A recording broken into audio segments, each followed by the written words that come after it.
May bagong patakaran ng Department of Education kaugnay sa dagdag ng overtime pays para sa mga guro. Ang detalye sa unang balita live ni Bam Alegre. Bam!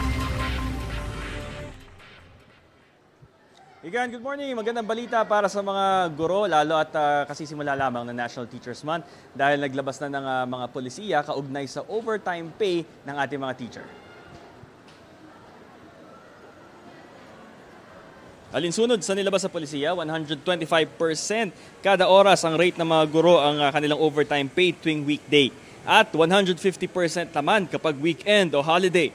Kung kulang daw ang pondo, maaari raw i-convert ito sa Vacation Service Credits o VSC batay sa guidelines ng DepEd. Kailangan 2 oras ang overtime bago mag-qualify sa monetary compensation. Kapag mas mababa rito, sa vacation credits mapupunta. 4 hours kada araw ang maaaring i-claim at tanging mga guro lang na may 30 classroom hours kada linggo ang maaaring kumuha nito. Ikinatawa ito ng ilang guro na nakausap natin dito sa Pasay City West High School. Lalo at ipinagdiriwang mula September 5 hanggang October 5 ang National Teachers Month. Pakinggan natin ang pahayag ng ating mga guro na kapanayam. Isang magandang way ito para at least kahit papaano is maibisan yung kumbaga yung hirap ng teacher. Maganda tong way para at least na kumbaga kahit papaano makompensate naman sila dun sa mga trabaho nila aside doon sa actual na ginagawa nila sa eskwelahan.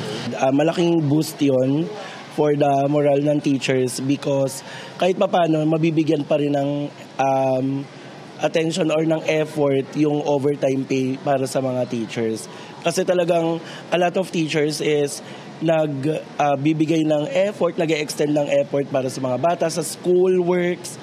Tapos ito nga, naglabas ng guidelines on DepEd kaya napakaganda, napakalaking boost ng moral para sa amin. At least mapapawi yung pagod man lang namin para sa ngayong World Teachers Day. Maganda pong balita po yan na mabayaran po kasi ang teachers po hindi naman po yan nananahimik na paglabas ng school.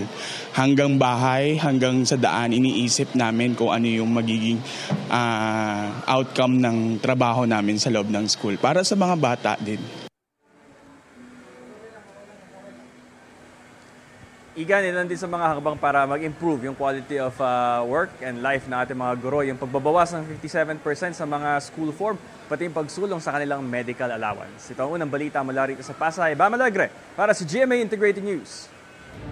Igan, mauna ka sa mga balita, mag-subscribe na sa GMA Integrated News sa YouTube para sa iba't ibang ulat sa ating bansa.